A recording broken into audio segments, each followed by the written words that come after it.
Bonjour à tous et bienvenue sur Actu TV. Nouvelle édition de Live Life, j'ai le plaisir de recevoir Greg, un jeune de 23 ans habitant Andernos et contaminé par le coronavirus. Greg, bonjour. Bonjour. Tu as 23 ans, tu vis Oui, à Andernos et oui, tu as été atteint par le coronavirus. oui, c'est ça. Donc, dans un premier temps, merci de nous livrer ce témoignage, c'est sympathique à toi. Et je pense C'est que ce normal, merci sera à vous aussi. important aussi pour tous ceux qui nous regardent parce qu'ils se posent beaucoup de questions. Euh, Quels ont été les symptômes qui t'ont poussé justement à consulter ton médecin traitant ou faire le 15? Je ne sais pas comment ça s'est passé, raconte-nous. En fait, si tu veux, je suis agent de sécurité, en fait, et ça faisait 2 jours que je me sentais pas bien. J'avais des vertiges, je toussais beaucoup, j'avais chaud, froid. Et moi, j'ai le problème, c'est que je déjeune pas le matin. Donc moi, je croyais que c'était simplement ça. Et ce 17 mars, donc le premier jour du confinement, justement, j'embauchais à 8 heures. Et à 6 heures du matin, une toux qui s'est mise à venir et je me sentais vraiment pas bien, sueur froide, vraiment pas bien, mal partout. Et j'ai appelé le 15.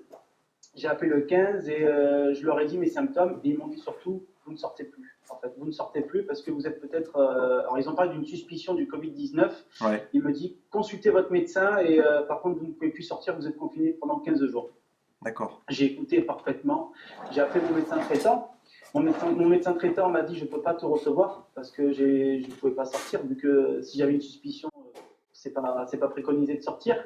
Ouais, Du coup, j'ai eu une téléconsultation et elle m'a dit tu as une suspicion de Covid-19, tu ne peux plus sortir de chez toi, tu ne peux plus avoir de contact avec ta mère parce que moi je vis chez ma mère, je ne ouais, pouvais plus avoir de contact avec ma famille, plus personne. Donc je suis resté dans ma chambre qui fait même pas 20 mètres carrés pendant plus de 10 jours sans bouger, sans rien faire. Alors, heureusement qu'on a la nouvelle technologie, on a Netflix, des consoles et des choses comme ça qui ont pu me faire bouger, changer les esprits. Mais c'était très compliqué de ne plus bouger pendant 10 jours dans moins de 20 mètres carrés. et quels étaient tes Vraiment. symptômes pendant cette quatorzaine? Tu étais obligé d'être couché? Tu étais fiévreux? Comment ça se passait? Alors, pendant une journée, j'ai eu de la fièvre. La fièvre est vite partie parce qu'en fait, grâce à mon médecin, j'ai eu quand même un traitement.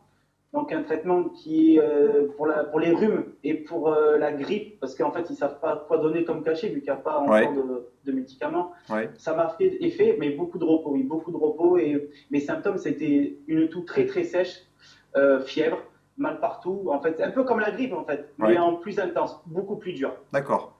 Ok, donc ça t'a bien épuisé, quoi.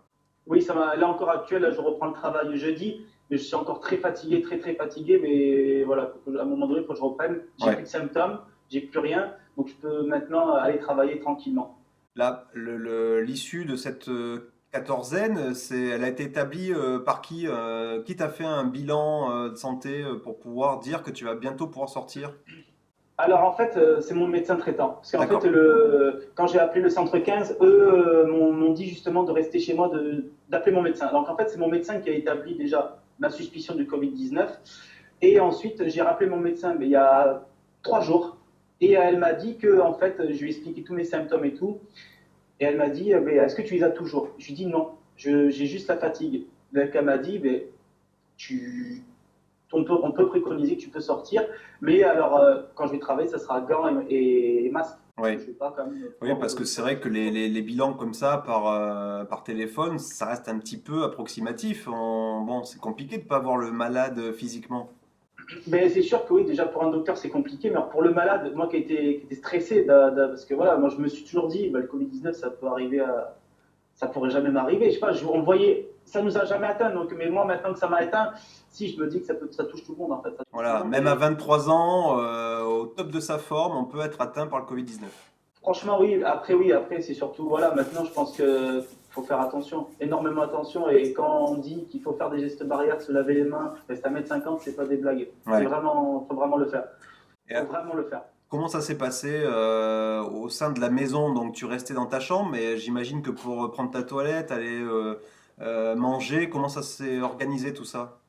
Alors, en fait, ce que m'avait dit mon médecin traitant, parce qu'en fait, elle m'a donné des ordres, en fait, des choses. Donc, quand ma mère était dans une pièce, par exemple, quand j'allais faire à manger, elle ne devait pas être dans mon champ de vision, même pas dans la même pièce que moi. Quand j'allais faire la toilette, eh bien, c'était pareil. Et après, ben, j'ai essayé de désinfecter chaque pièce où j'allais, tout ce qui était porte de poignée et tout, parce que j'ai pas envie que ma famille Ouais, l'ait.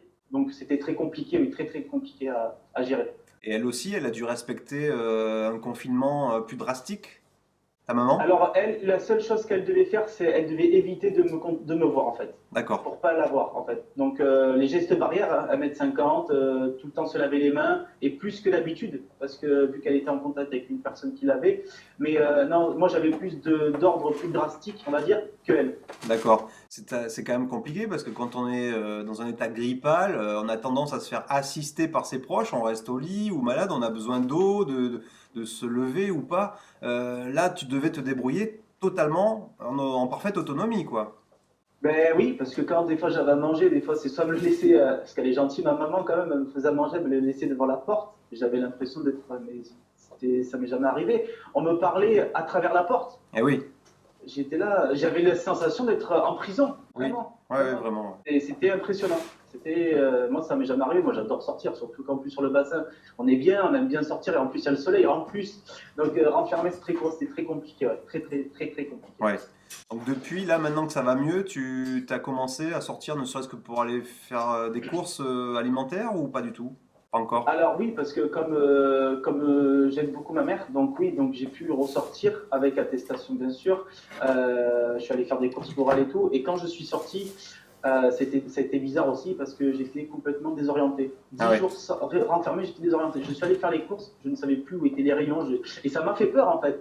Et c'est pour ça que je suis venu vers toi pour livrer mon interview parce que j'étais, ah, mais c'est pas possible en fait. Rester 10 jours et déboussolé, Ça paraît pas énorme, mais sans quitter la même pièce, oui. à l'issue, on peut être déboussolé, un petit peu désorienté. Oui, vraiment, ouais. Donc là, maintenant, ça va mieux. Bon, je sors pas tout le temps parce qu'il faut sortir vraiment quand c'est nécessaire. Mais les 3 fois où je suis sorti, ça m'a fait déjà énormément de bien. La première journée, oui, ça m'a fait bizarre. J'étais désorienté, vraiment. Ouais. Bon, tu as vu que de toute façon, on ne peut plus profiter de nos plages. Donc Non, non, finalement, voilà, il faut rester chez soi. Tu as été c'est sûr, contrainte oui. de le faire, mais ton quotidien ne va pas changer plus que ça, sauf si tu reviens au Non, travail, ce qu'on te souhaite, et puis ben, en te protégeant, ça, voilà, on espère que ça ben, ira. bien sûr. Puis voilà, puis après, il faut faire attention à soi. Mais après, c'est important. À l'heure actuelle, c'est important d'écouter ce que disent les gens, de bien se protéger, de faire les choses voilà, comme il faut. Et si tout le monde fait ça, ben, on a une chance que ce virus parte. Vraiment, D'accord. vraiment. Ben, Greg, merci beaucoup pour ce témoignage, Ben, merci à et vous de puis ben, m'avoir bonne écouté. continuation à toi. Merci beaucoup. Salut!